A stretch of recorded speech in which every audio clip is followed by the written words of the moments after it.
So I am going to ask, we have three wonderful panelists here to talk about streaming the future. And today, my panelists come from theater, film, and TV. So we're going to talk about those, specifically TV and film for today. So I'm going to ask Ben, Jordy, and Matt. Ben, if you want to go first and introduce yourself and tell people where you're from. Hi, everyone. Thanks for coming. My name is Ben Izo. I'm a theatrical literary agent at A3 Artists Agency, formerly Abrams Artists. I just throw that in because we rebranded 3 days before the pandemic. So not exactly the best time to get the word out about a company name change, but so far we've had very good feedback. So I've been there 8 years. I started as an assistant. And within a year, I was promoted to coordinator. And then about 2 years after that, I was promoted to agent. So I've had a real trajectory there, which is great. I represent artists in film, television, theater, mainly theater. But the reason I think we throw in TV and film now is because, as I'm sure we're going to talk about throughout this hour, the boundary lines are a little bit more porous these days amongst media and telling stories and finding different platforms for stories to live in. So I'm really instrumental in helping artists, not only in theater, but also in transitioning into that film and television world and how they can find their footing there. Thank you, Ben. And you're in the room where it happens too. You're I try. I'll be, I mean, any room where, Hamilton is being quoted, I'm in. So perfect. Great. Next, I'm going to go to Matt. Matt, are you unmuted? Yes, I think so. Can everybody hear me? Cool. So my name is Matt. Also, like Michael, very invested in hoping that this becomes a more permanent part of the Rambe experience and kind of expanding our footprint in media entertainment as it encompasses just the umbrella of media, encompasses so many different things. A little bit about myself. I am originally from Ohio, went to Notre Dame, studied economics, and kind of a very roundabout way ended up in media and entertainment, and had worked at NBC Universal for the last 4 years, kind of running the gamut of things. I first began more on the production side. I worked as a talent producer for The Tonight Show and Saturday Night Live, and then moved into news where I worked for The Today Show, and then on the editorial team that helped launch our 24/7 news streaming platform, NBC News Now, as well as some other offshoots like Stay Tuned, our Snapchat show. And from there, moved into a more larger corporate business strategy and development side across our streaming, cable, and broadcast platform more broadly. So worked the past year and a half helping to launch Peacock, NBC's first foray into the streaming space, as well as negotiating some of our potential mergers and acquisitions with existing streaming or video on demand services, and negotiating our large sports rights deals, like our reintegration with the NFL, the NHL, the PGA Tour, and most recently the Olympics too. So kind of had a hand in a lot of the different spaces across NBC Universal. I sat right under our CFO, so had just kind of a great visibility. And then also beneficially, I just started at business school out in Stanford a month ago. So by virtue of no longer working for NBCU, hopefully I can give you guys a little bit more of an insider view into what exactly is happening, because I am not under the discretionary tab. So happy to give you guys a little bit of more insight into what the sort of strategic decisions that NBC Universal is making as a traditional media player, and how that plays into some of these larger forays from the tech space, who might have a little bit more money and a little bit, but in a little bit newer brand identity. Thanks, Matt. We really appreciate that you're here. Thank you. Next is going to be Jordy. Hey everyone, I am Jordy Freeman. I am from Amazon, currently a marketing operations manager with B2B payments. Why is he here, you ask? In my last role, I was actually with Prime Video doing product marketing for our streaming service. So that's how I got here today. I went to U Chicago and to Booth in 2016, graduated, and hopped on over to Amazon, where I came into retail, hopped over to Prime Video. I'm now with B2B payments. My experience is a little bit all over the place. Even prior to B school, I was a theater major, and then I went to be a waiter, as one does, and then I went to manage call centers. I was a financial advisor, kind of run the gamut. So a little bit all over the place, but very happy to be at Amazon. Happy to speak here today. I will heavily caveat, since this is being recorded this year, I am not speaking on behalf of Amazon in any way. Everything I'm saying today is very much my very subjective opinions. But yeah, super excited to be a part of this. And I will plus one to Michael. I was an organizer for Ramba for 1 year. It's a wonderful experience. So if you are a first year, if you're in the part-time program and still have some more time left, highly recommend taking part in that. Thank you, Jordy. You never told me that you were in theater. I know, it's a secret. Like you let them go at the last moment. Dropping bombs. Thanks, Jordy. I'm really happy you're here. So we're going to go to our first question, which is for competition. So this is going to be towards Matt. What are the major unknowns that streaming services and their parent companies will have to grapple with in this changing landscape of streaming?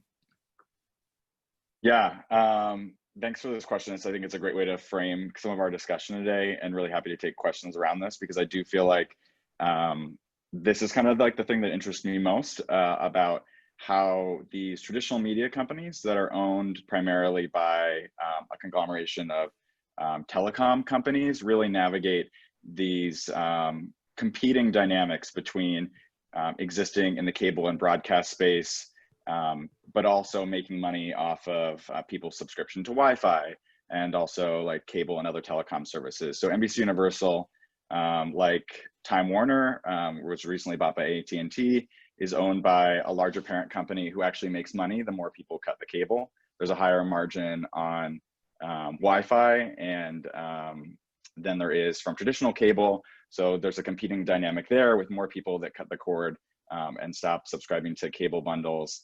We make less money, and that's like a really interesting dynamic between an internal organization, and I think also like a really fascinating one during COVID as well. So we have kind of like the structure of the parent companies that really is defining the sort of strategic vision of some of these more traditionally branded companies, and what they decide to do in the next 5 years and 10 years, because they're also the ones who hold the sports rights deals, which is really kind of dictating the speed of adoption that we have towards video on demand services. The NFL and NHL and Olympic deals go 10 to 20 years out, and those are our most reliable streams for revenue, because they're still reliably the highest watched live on cable, and they keep people subscribing to cable networks and turning into broadcast and the ad streaming model. So I think like kind of the company incentive deal is really fascinating.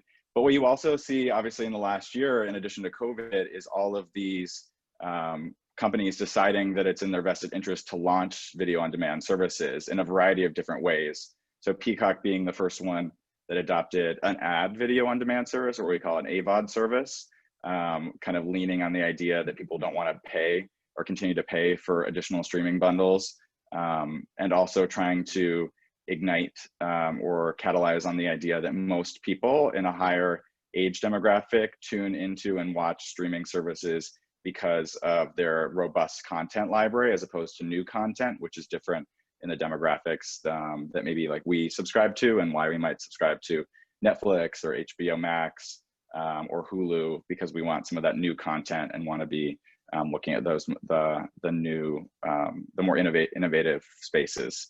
So I think that's like a really fascinating field. There are a lot of people at NBC Universal who believe that some of these latest forays are not going to work out in the long term, and you'll have to see substantial pivots from AT&T with their really high pricing point for HBO Max, and whether or not they're going to actually be able to sustain a content budget that would keep par with a place like Amazon, and whether also their expansion numbers are going to keep up with being able to sustain the sort of growth that they've seen over the past couple of years domestically. So you're starting to see a lot of these brands really start to look internationally to gain the sort of subscriber numbers that they were able to get in the last 10 years here in the United States. And as that slows down, a lot of the adoption is turning to partnerships with other streaming services in emerging markets like India, or also in the European Union as well.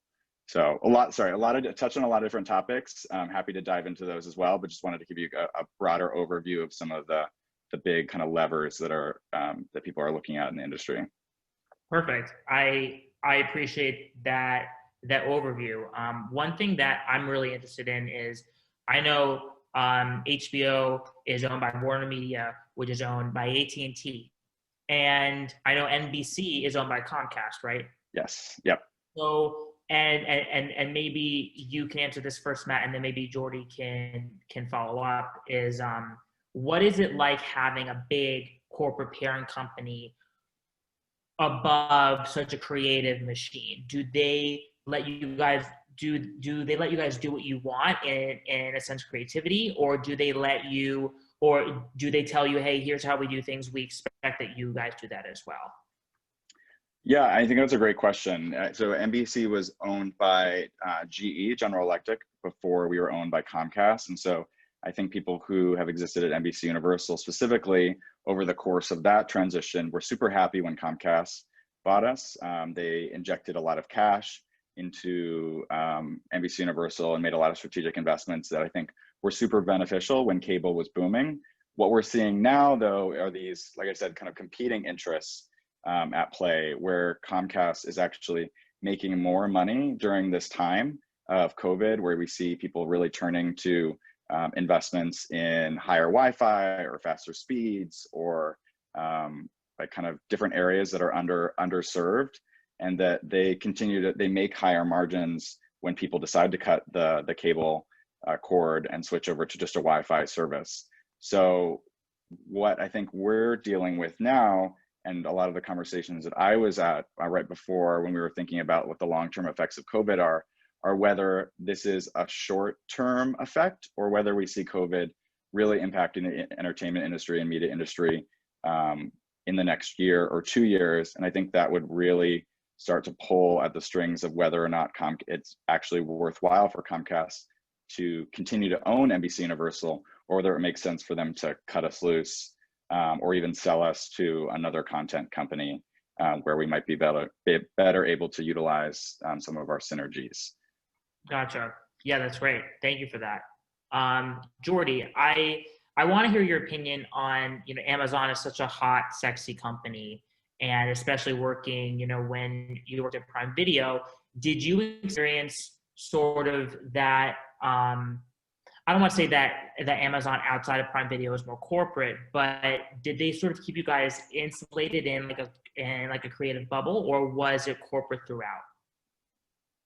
That's a really good question. So it's definitely a hybrid, and so the way it's structured is intentionally separate. So there is Amazon Studios, which is sort of its own branch where we are developing original content or purchasing original content, making a lot of deals, and that side of the business has a ton of freedom. It is, Amazon sees like Prime Video and originals as like investments in Amazon itself, in Prime membership. And from my experience, it's a ton of freedom so long as the decisions being made are oriented toward the success metrics that Amazon overall cares about. And so it's less conversations about specific viewership numbers or things like that.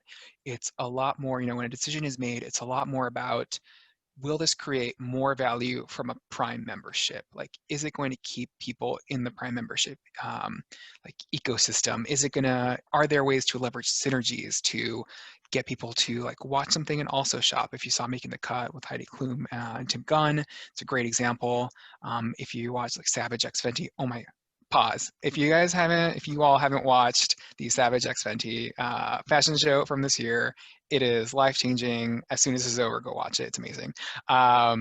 But yeah, so as long as it's like sort of reframed in that light of, are you creating value for Amazon overall? It's like, here's a blank check. Go make great choices and bring in new customers and kind of expand our audience and get them deeper in and hook them in. So it's really interesting. In the area that I was in specifically, I was on the like corporate side where we do like owned and operated marketing. So it's like email and on-site and inside the app, things like that. So I'd say it's probably a little bit more traditional Amazon, but there is that distinction.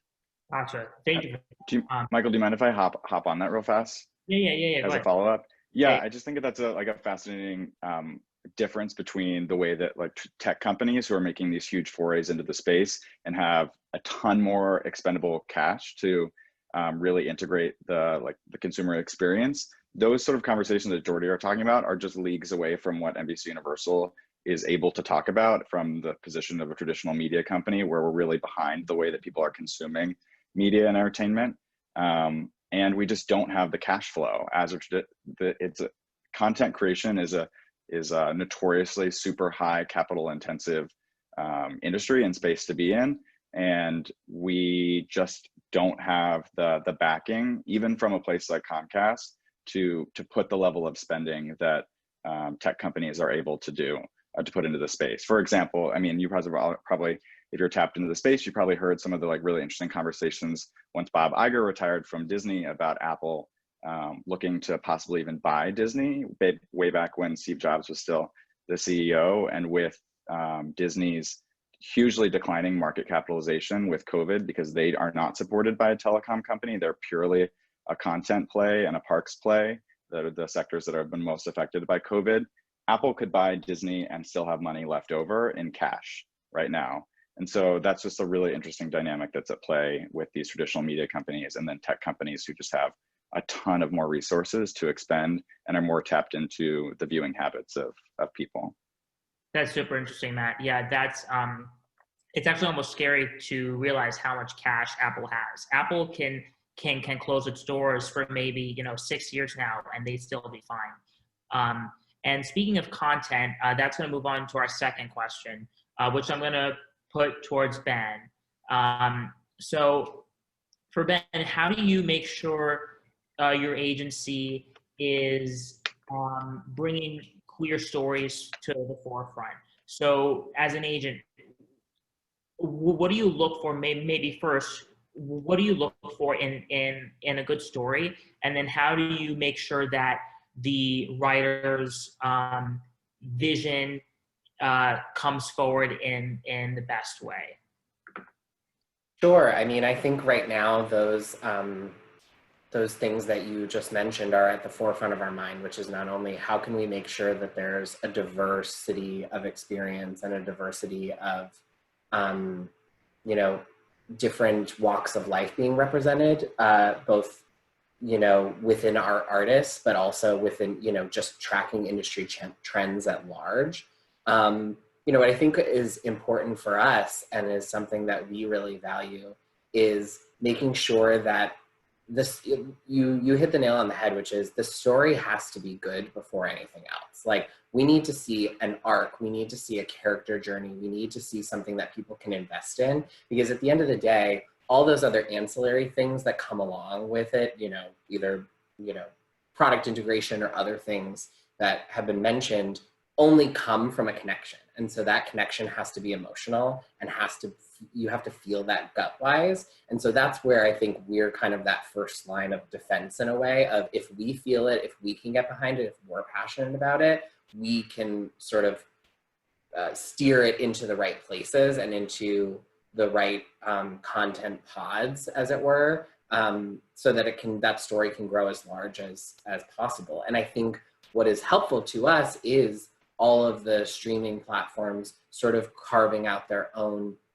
niches and finding ways to connect, different artists into different mediums.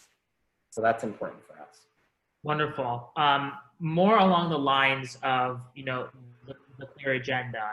Have you, in meetings, do you guys discuss about making sure that all queer stories are heard, or do you make sure that, hey, these 5 scripts are the best ones, they're the best written, they might only be about, gay white men, or maybe they might only be about gay white people.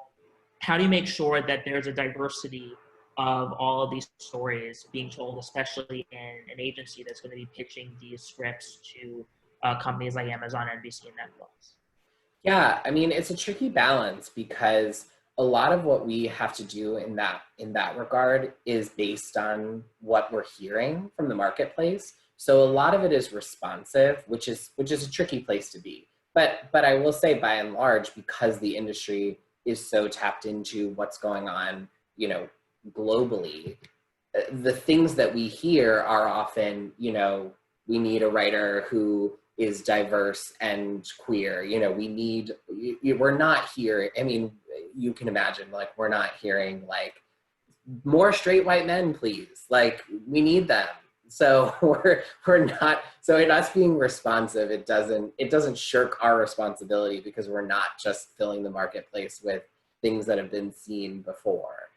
So part of it is being responsive, but then part of it is being proactive. It's us going out there and saying, okay, I want to make sure that I have as broad of a, platform as possible so that I can make sure that I'm getting these stories into the right hands. Because a lot of times we do have producers and creative entities coming to us that don't know what they want. They know they want,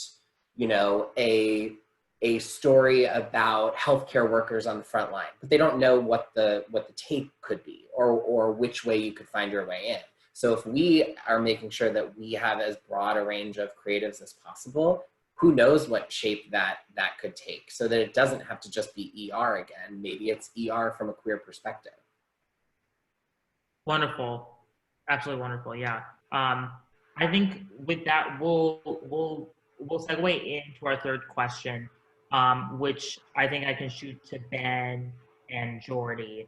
Um, should companies or firms look at breadth of content, for example, the inclusion, featuring minority queer people, or should they look closely at the bottom line? And what I mean by that is, should we, and maybe Jordy, you can answer this first, is should firms look closely at, hey, listen, it takes a lot of money to tell a story, to produce something. Should we make sure, hey, we're going to tell, this specific story, but it might not be as diverse, but it's definitely can save us money in the long run? Or should we focus on, hey, let's tell this more diverse story, but it might cost more, the costumes might be more expensive? Do you have any specifics at Amazon that you guys encountered with that, or maybe you heard about? Yeah, I think it's definitely tough to try to find that balance, and I don't think we know where it is. I'll say, like, the approach that Amazon has taken to that, at least on the like originals side, has been to very proactively seek out creators and just create a lot of like overall deals where we are just finding storytellers, we're finding creators, doing our best to get like a pretty diverse group. And it really is like the number of deals that we signed when I was there in 2019 was pretty wild and very diverse and super exciting. I don't know what's happened in 2020, to be honest. I would assume something similar. The downside there is obviously it takes a long time to see the fruits of those. So I don't know if that's the right answer. I don't know if it does genuinely result in like just, diverse storytelling and like super inclusive. The philosophy is, if we get diverse and inclusive from the storytelling point of view, then that those creators inherently are telling a diverse story because they're telling it through their lens, through their experience, through their truth. So I would say TBD. I would hope, I'm optimistic that that is like the right approach, versus maybe just going out and trying to check every box or be like, we need a show that fits these 14 criteria, go make it. It's more about, what is the story that you have to tell, and we will put it on our platform. So yeah. Thanks, Jordy. Thank you. Mhm. Ben, do you have anything to add to that? Maybe from Well, the yeah, I mean, I think from a creative perspective, what we hope and is that a rising tide brings all ships, you know, so that if somebody like a Ryan Murphy is invested in as a creator and then eventually says, okay, I want to tell, you know, as diverse stories as possible within my realm, that I know that I don't have a capital on that, or I don't have, you know, I'm not the only person that can do that. You know, let me share my power in a way. I think that's the trickle down effect that we hope from a content perspective, is that these creators get these big deals, but then can bring other people under their wing, so that, you know, people like Janet Mock and, you know, that Stephen Knaus who created Pose, you know, those people can then flourish, then become creators themselves, then pay it forward. Like, you know, it probably sounds a little Pollyanna-ish because it's Hollywood, but I do think that there is, because it's still an artistic medium, I do think there's a pay it forward aspect of it that we have seen, and I hope we'll continue to see as a trend, in terms of these larger and larger people sort of sharing space at the table, so that more and more people can come. And ultimately, I think those people that haven't had a chance at the table are usually queer, are usually minorities, you know, so I think that just makes the table larger, and then everybody can have dinner and kiki. I love that. Thank you for that. I agree. I think with the stories that need to be told in the end, as what Ben you were speaking to about in the beginning, is that if the story's not good, it's not going to get anywhere. For example, with Breaking Bad, why was Breaking Bad great? Is because we as the audience related to him. Although he was an antagonist, he was at the hero of the whole series. Same thing with The Sopranos. So in the end, it depends on the actual story. And even if you're gay, trans, you know, bisexual, if the story is good, and like everyone, although your outsides might be different, your insides and the way you feel is exactly the same. Maybe some different things happened to you, but it felt the same when it was happening to you for everyone.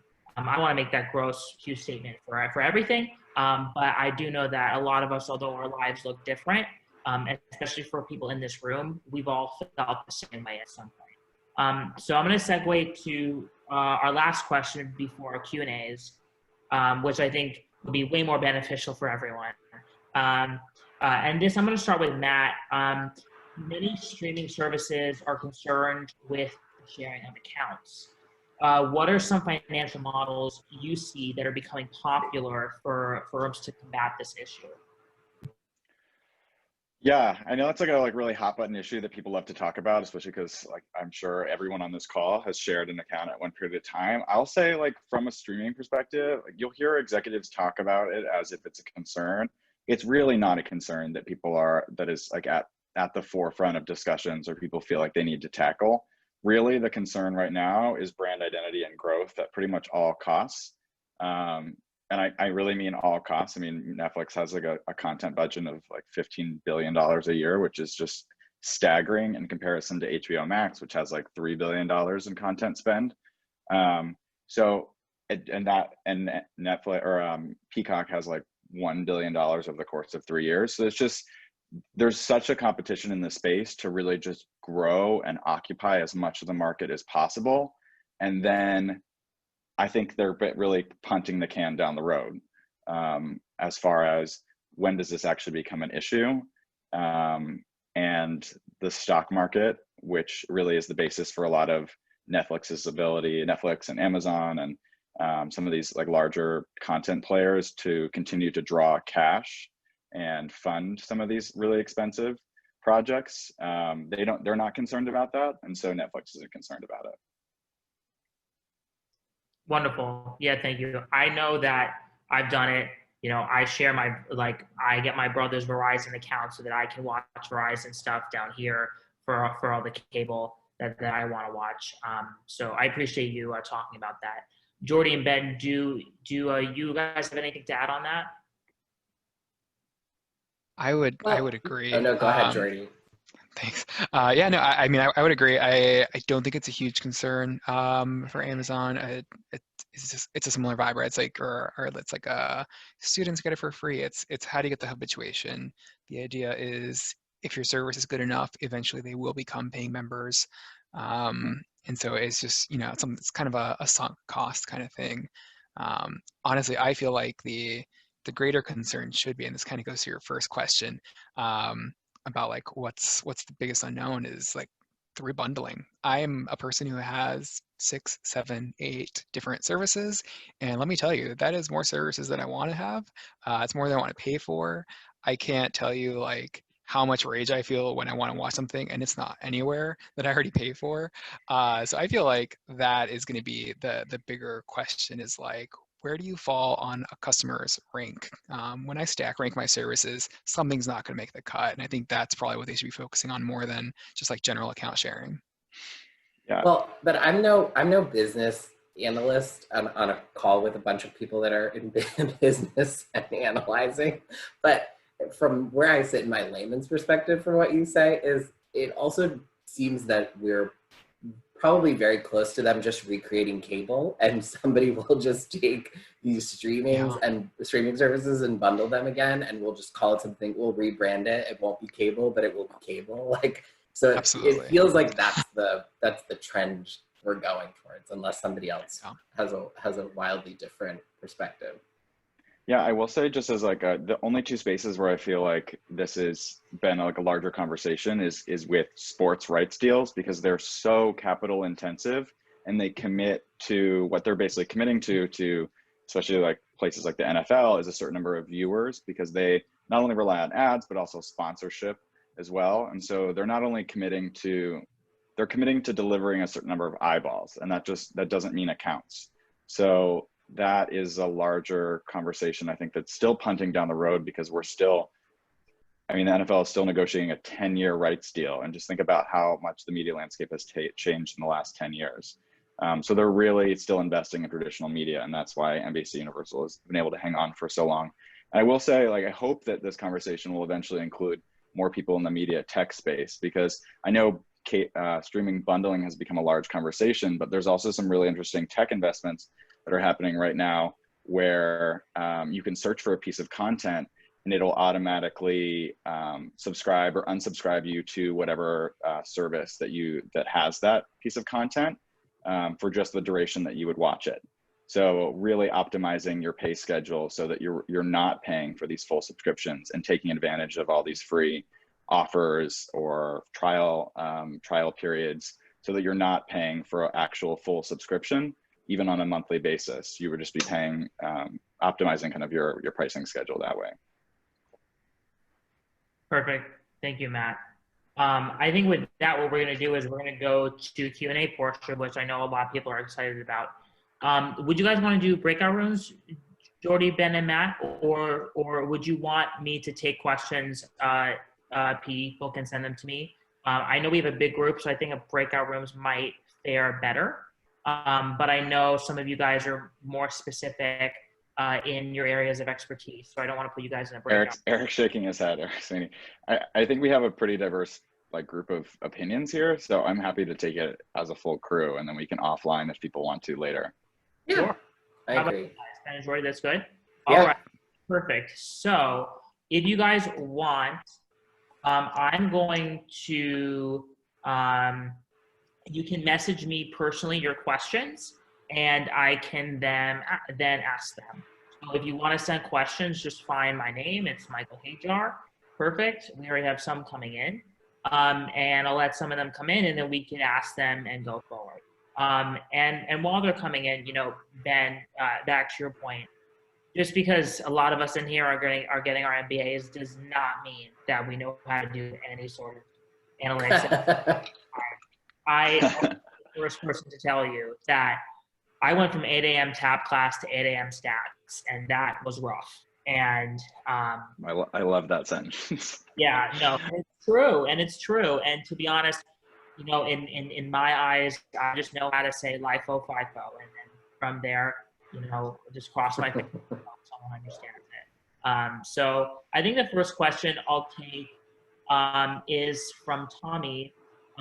Tommy says, how are companies projecting the stickiness of customers who started streaming during COVID and increase the number of hours streamed per person? So I think that might be a Matt question.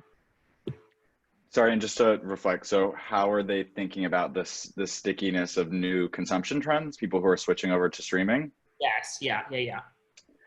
Yeah, I think there's a level of maybe like I would say probably naive optimism among some of the higher ups at NBC Universal in terms of some of the conversations we were having while we were there is what does it look like to buy a company like Stars and invest in that so that we have a fully comprehensive ad-supported video on demand service and a subscription video on demand service, and then to kind of complement our range of offerings so that we are able to capture some of that stickiness. And then on the other side of things, you have a member of my team who was on the very pessimistic side of things, where we were forecasting a zero OCF model for all of our cable channels. So for people who don't know, NBC Universal owns Bravo, Oxygen, like Sci-Fi, USA, our NBC Sports channel, a zero OCF in the next 4 to 5 years, which is staggering because NBC Universal cable is still our highest revenue portion of our business, in addition to parks, film, broadcast. By far, it makes up like 45 to 50% of our annual revenue. So that's a substantial need for a pivot in the next year or 2 years from the business. So that's not an answer, but it's a conundrum that's still being worked out. Perfect, Matt. I appreciate it. The next question is from Eric. Do streaming services take bigger risks with queer stories than traditional networks? And I think that might be a Ben and a Jordy and Matt question as well. But maybe Ben, I can start with you. Yeah, I mean, that's a yes. Although I will say I was shocked, not shocked, because what can shock anyone these days, but I was pleasantly surprised by an email a couple of weeks ago from a major network that said, we want our gay male show. We don't know what shape it takes, but like pitch us because we want it. And I was like, okay, like let's do that. I mean, it's kind of crazy in 2020 that they're finally saying that, or someone is finally saying that. But I do think that that's a little bit still an anomaly. And I think streaming services overall were the first to kind of jump on the LGBTQ bandwagon. Just, in terms of not only what they did that I think was great and also can be foundational for networks as well, is we saw it in staffing not only content creators, but staff writers on shows, but also executives, and like the ranks all of a sudden were different in streaming services than they had been in traditional broadcast models. So I think if that trend can continue, because I think if it helps that there's diversity on screen, it helps that there's diversity behind the camera, but it also helps when there's diversity in those even executive ranks and lower ranks, because it just creates a more diverse perspective if you have everybody at the table in the same room. Wonderful, Ben. Thank you. Next question is for Jordy. What's the recruiting process like for breaking into more traditional media and entertainment versus a tech-owned entertainment department like Prime Video, assuming you also recruited for the traditional media? So what was it like transitioning or being poached by Amazon Prime Video and then moving into that? So I did not recruit for media originally, so I can't speak to that experience, but I will say hiring for Prime Video is the same hiring process as elsewhere in Amazon. It's all the same. We love a good data-backed interview process, recruiting process. It's very much standardized across Amazon, which I would imagine is extremely different from traditional media entertainment recruiting. Gotcha. Thank you, Jordy. The next question I have, hold on one second. What advice do you have in regards to what you should read to be on top of everything in the world of streaming? Yeah, good question. So I used to put together our competitive newsletter that would go out to the heads of all of our cable networks and business strategy across the portfolio. So probably a good person to ask. I feel like if you really are digging, if you're really invested in understanding it, I would actually say look at the earnings reports that come out every quarter, or at least glance at them. But probably the way that the outlets that I pay most attention to are probably the ones that you know. Their Variety, Deadline, Digiday is really good. I think that's a subscription service. So if you have some way to pay for that through your student model, that's probably a really great outlet as well. Yeah, those are really like the classic trade publications are still covering those spaces the best. Perfect. Thanks, Matt. I also will add in, and I'm sure Kyle, who's on the call, will understand. Make sure you read Deadline. Make sure you read the Hollywood Reporter. Make sure you read Variety. If you're into theater, make sure that you read the Broadway Briefing. There are a lot of publications out there that are written for the industry and distributed by the industry. So a lot of those breaking news stories that you might not hear until a couple of days later, they're going to be on those platforms. So definitely take a look at those. Let me see another question. Yeah, if you have like more niche interests as well, like there's a whole like sports business or sports media business trade publication too. So happy to curate something if you're interested in a specific area. Cool, perfect. All right, question from Patricia. This is for all three of you. Are there efforts being made to find diverse raw talent for media content, for specifically directors? For example, Coca-Cola had a series of open calls for commercial concepts for raw talent two raw talent directors, and would work to create the vision, providing support, like editing. I can say that again, but maybe that might be a Ben question to start. Yeah, I mean, the short answer is yes. The longer answer is I think now is the best chance anyone has who has not usually come through traditional channels to be seen. I think that agents are looking wider than we ever have and not in the traditional space. Ever since I became an agent, I've always been interested in people that don't find I of course have to look at graduate programs and like the traditional spaces because people are still coming out of there. But I'm always fascinated when somebody lands across my desk that, did sports for 20 years and then wrote their first play and, all of a sudden found that they loved it and found their way in. And because that is something that brings us back to what we talked about 20 minutes ago, which is that's that emotional connection. There's somebody else out there that's going to find their way into that. So, and that's a story that we can also connect with executives and creatives so that they can find a foothold. And I think now it's easier than ever if you have a diverse perspective, if you are queer or you're a minority. I think that companies want to and are making it a priority to hear from as many people as possible. And so I think now is the best shot that everyone has for getting in. So, and I think the raw talent that might not have been seen before is being seen now. Wonderful. Yeah, I completely agree.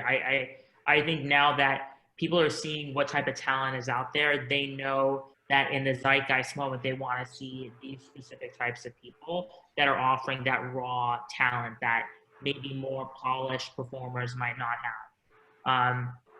And you never know where it's going to come from. I mean, that's the thing is there's so many platforms now. You never know where it's going to come from. I'm not going to remember her name, but because I'm blanking on it. But the female comedian that was doing the lip sync to Trump videos, and it's Sarah something, and she's Sarah Cooper. And she has a Netflix special that's coming out. I mean, I know that she probably hoped that she would find a bigger platform, but I'm sure at the beginning it was just, let me put out these videos, let's hope they get views, and then let's see what it leads to. And if it leads to Netflix, I mean, you just never know where it's going to come from too. So we have to be on the lookout for everything now. Yeah, same thing with a really good friend of mine back up in New York. He makes his living off being an influencer, and he signed actually with CAA. And he's like, now CAA wants me to do hosting things. They want me to do music writing. They want me to do performance. So there are all these new platforms for these people who might not have like access to talent agents or to big cities where they can be discovered to be discovered from their living room. Same thing with Old Town Road. That song was made by a kid who was in his basement, and then it became the #1 song. Mhm. So, I'm going to move on to the next question. What's the streaming business expansion strategy of traditional media players such as Peacock as well as Amazon Prime to compete with Netflix, given Netflix is unprecedentedly broadening subscriber base globally and benefiting from such economies of scale? Maybe Jordy, you might want to start off with that, and maybe Matt can answer. Yeah, I'm happy to chime in. I would say one of the main ways is honestly probably similar to Netflix in the kind of international, like looking at international content, not sort of constraining the content that we're looking for just US based creators. So kind of broadening that net. There are a lot of originals that have been released through Prime Video that are intended to sort of broaden that base. And again, it's through the lens of, can we also get people hooked into the greater Amazon ecosystem? So there's definitely a focus on the countries where we operate, like the retail business. But I would say like that's the biggest one, is we can continue expanding by expanding just where we're even getting content from, and then ideally finding an audience for that content, not just in that locale. So it's finding that content, and then when we launch it, it's generally like translated into several different like voiceover and subtitle languages, with the idea of being a success kind of everywhere. Perfect. Matt, happy to jump off that, because I think the traditional media companies like obviously cover a huge perspective. You look at Disney; it's obviously made a very successful foray into that space and is continuing to invest in expanding internationally. But they have a lot more recognizable IP and just a huge cachet of content that is internationally recognizable, as opposed to NBC Universal, which has Parks and Rec and The Office, which had a great run here in the States and maybe some traction internationally. I guess as a maybe like controversial opinion, I would say, and I would think that executives at Peacock would say, that Peacock as a platform is not competing with Netflix and is not competing with other subscription video on demand services. What we're doing is trying to provide a service that both helps consumers who don't have enough money to, or aren't willing to expend more money to pay into another subscription video on demand service, but also hugely taking advantage of the amount of money that advertisers are willing to spend on content as that expenditure slowly goes down in cable and broadcast, and is just not as a reliable of a spend digitally. In terms of cable and hopefully Peacock, as it transitions, is able to commit to having 20 million people watch the Cowboys football game if eventually they get sports rights for the Olympics. Whereas that still is just not the level of watchability that YouTube or other streamers can commit to. So we feel like, at least our new CEO and CFO would say, that we are operating in an untapped space and are really trying to take advantage to corner that market. Thank you, Matt. I appreciate it. We have a couple minutes left, and there are 2 more questions I want to get to. So I'm going to start those right now. This is a question for Jordy, and I'm really excited to hear your answer. Oops, I muted myself. Great. I was like, oh no, it's an important question I can't hear. Oh my God. This is a question for Jordy. Having that creative and performance background, do you feel like you get your creative fix along with working in the business side of things through your time with Amazon Prime or with each of your respective positions? I do. I honestly, having gone through a theater major was probably the best part of being in business school, even of the recruiting process. You learn how to sell yourself, right? Like that's probably the number one. That's what recruiting is. It's finding a way to communicate who you are quickly and honestly, but in an engaging way, right? Be a storyteller. And so super helpful in the recruiting process. And yeah, it's been great at Amazon. There is a pretty palpably different approach that I inherently have. Like when we are faced with a problem, my brain just analyzes it a little bit differently. And so yes, I super enjoy that. In my time with Prime Video, the job that I was doing was actually just like setting up experiments, like A/B tests, like sort of across channels, just testing out different combinations, messaging, things like that. And so it was really great to sort of, I would partner with a specific product marketer. They had like a goal that they were trying to achieve, and I would be able to sort of help them flesh it out and kind of get creative and interface with our creative team and our copy team, and kind of be like, what's the coolest, most creative way to make this happen? And so, yeah, it's been great. I enjoy it. It's a good balance. Perfect. Thanks, Jordy. And I agree as well.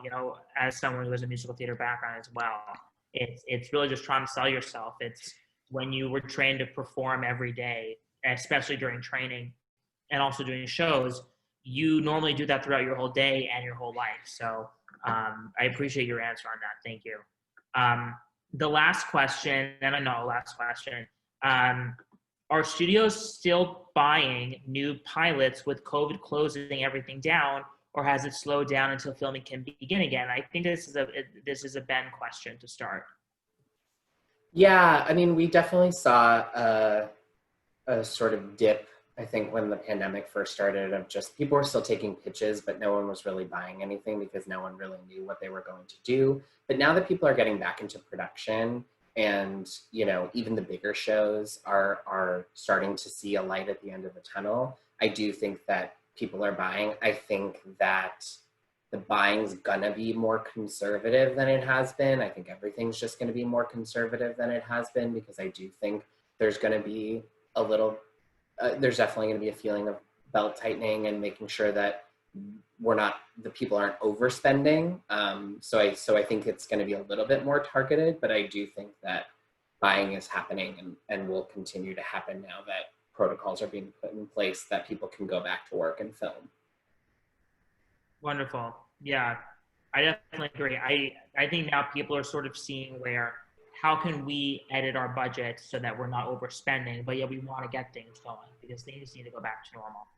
I think we have time for one more question. Hold on one second. What are your opinions on long form versus short form content, especially in light of Quibi's issues during their launch? Were the effects of the pandemic the only issues with their model? So I think maybe this is a Matt question, and then then Jordy could add in. Sorry, the difference between long form versus short form?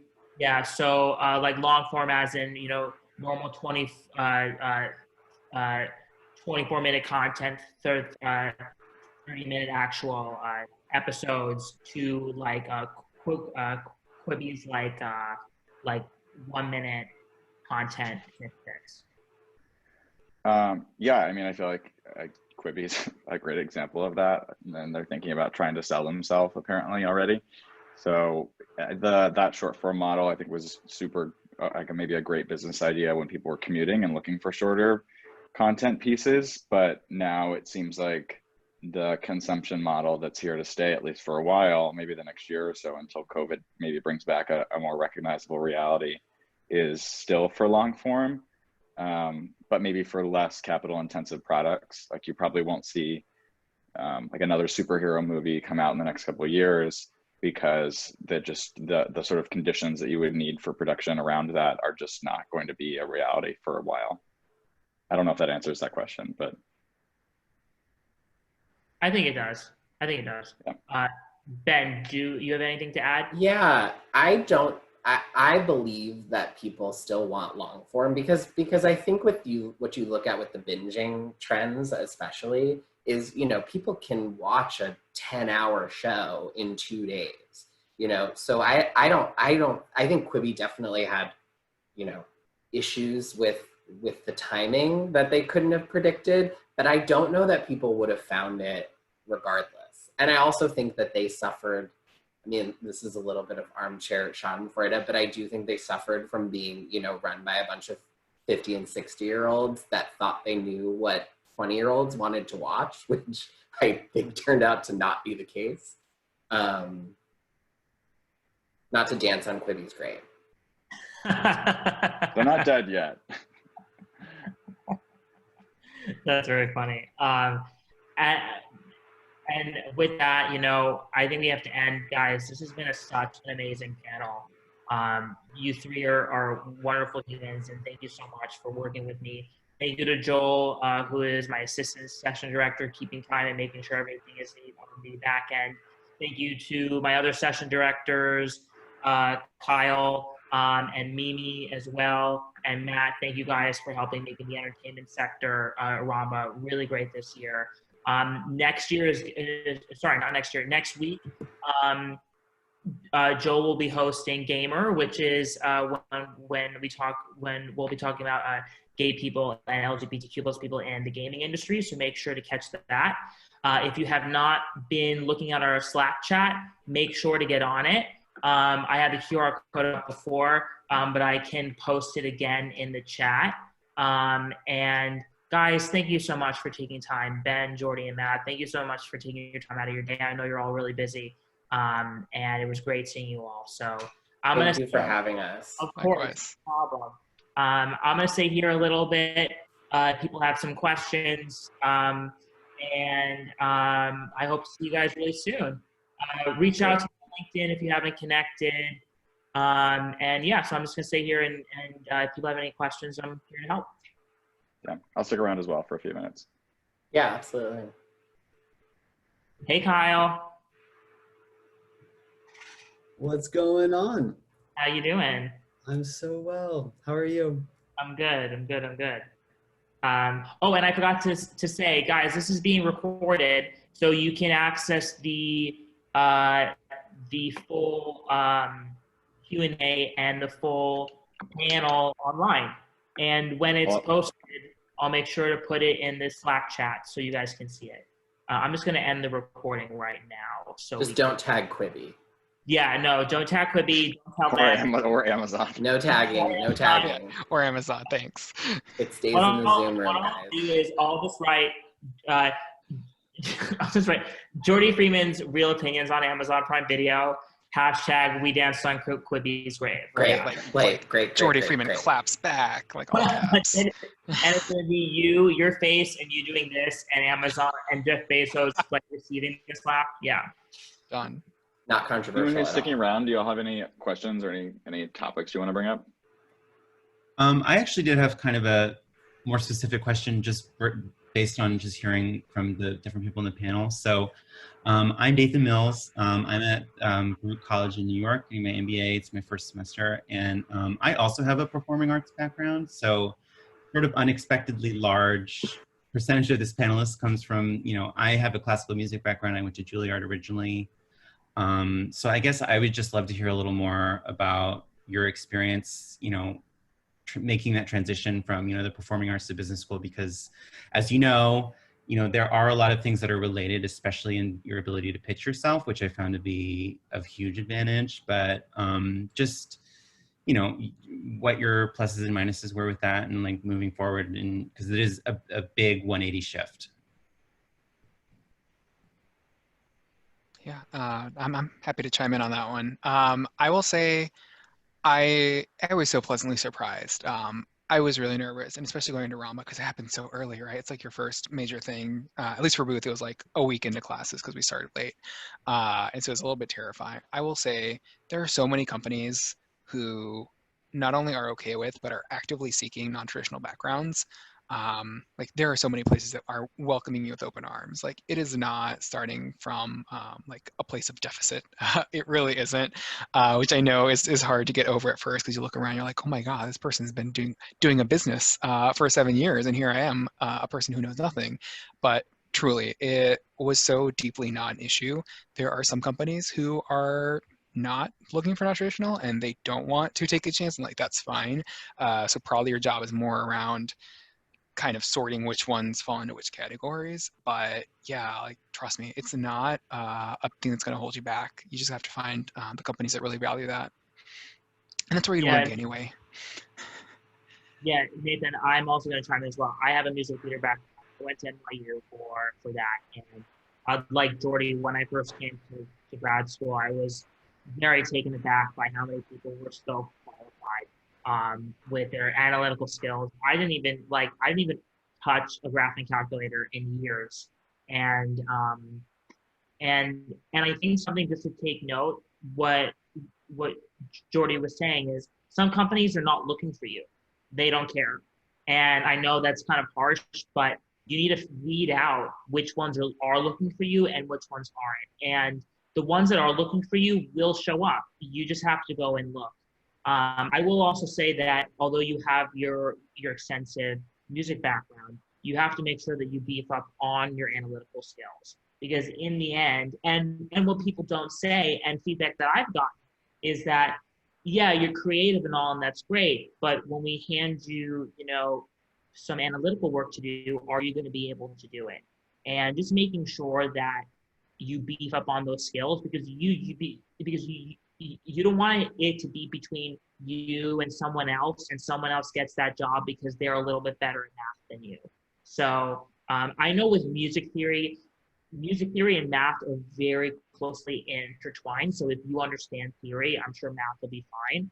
But something else that I realized, and then I'll shut up, is that a lot of times we speak in, like, creatives speak in different language than business people do. Like production, for example, is operations logistics. So finding words that we all use, and then translating them so that in an interview we can make it, you actually can be saying the same thing, but just using words that they understand. That makes sense. And so when you speak about beefing up on your analytics, I agree. And I'm curious, beyond just my coursework, which obviously that would just be inherent in getting your MBA, is beefing up on those areas. Like, how would you show that on a resume, or how could you signal to someone who's looking at my information that I would, if that makes sense? Sorry. I would say if you're doing like a student, if you have an internship or a student working position, make sure that they have it, like that you have it as a bullet point on your resume. And then make sure that you have like a numerical number at the end of saying, I brought up sales by X%. Because then they'll read it, and I am sure Jordy will agree, is that they'll say, oh, this kid kind of knows what he's talking about when it comes to analytical things. Am I saying you have to be a math wizard? No, but just make sure that you beef up on it. Yeah, and similarly, if I don't know how your school does like concentrations, I definitely, because I knew that was an area that would be in question, like quantitative analysis is one of my concentrations. Don't ask me how I got there, but I did it.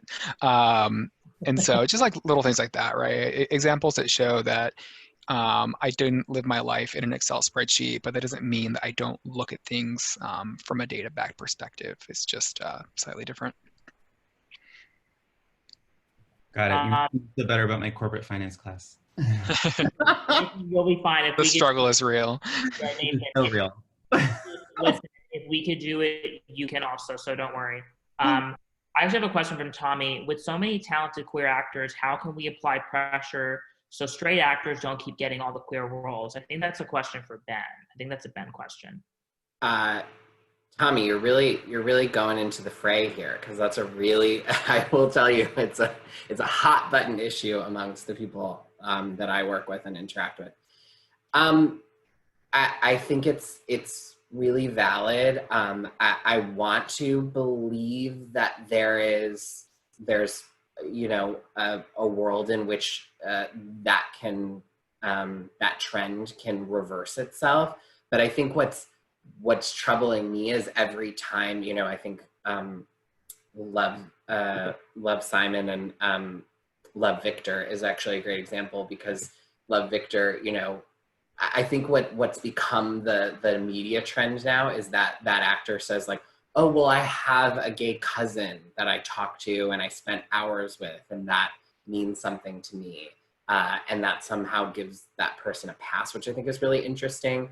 And I think that Boys in the Band on Netflix is a really great, and having worked on Broadway and having worked on Netflix, like I do think that cast being all queer, the director being queer, the producer being queer, like I do think that hopefully those things being successes, and we'll see if it's a major success for Netflix, but just a success from having made that transition will open the door. But I don't think we're there yet. And I don't, and again, we've talked about ways in which to, you know, prioritize this issue, but it becomes tricky because, you know, what if someone isn't out, or what if you don't know someone's perspective on something? And also I think there's still, what we really still struggle with, and I don't represent actors for a very good reason, and this being one of them, is, you know, what I think we still struggle with is out queer actors feeling like they still have to prove themselves in playing straight roles, so that they don't actually want to gravitate towards queer roles to start,